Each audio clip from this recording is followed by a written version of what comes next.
So, kung noon, sobrang hirap nyo, alam nyo yun, yung hindi nyo ini-expect binibigay ni God. Kasi alam ni God kung anong hirap ang pinagdaanan mo noon. So, itong lahat ng to guys, hindi namin ini-expect, dumating na lang sa amin ni Mr. Yung makarating ka sa Canada. So yeah, thank you Lord sa pamilyang tumulong sa amin. So here we go.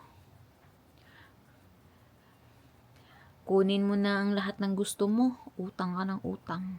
Yun ang purpose. As long as may pambayad ka, may trabaho ka, at healthy ka, kayang-kaya. Pag hindi mo na kayang bayaran, isauli mo na. Yun lang.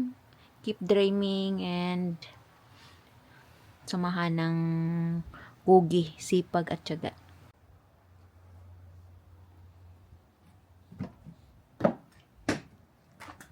Tatanggalin ko na yan. Kaso, grabe ang pagkatali.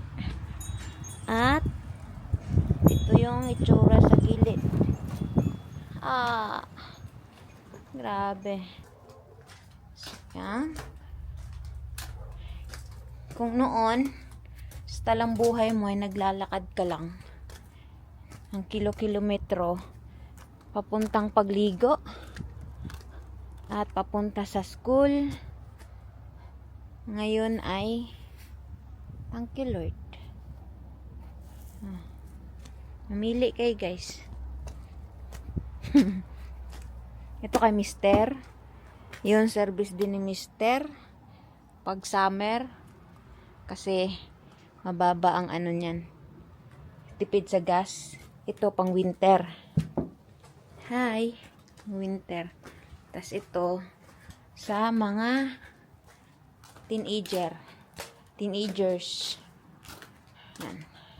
Kasi magdadrive na yung kuya pagka ano na 16 years old. Yan.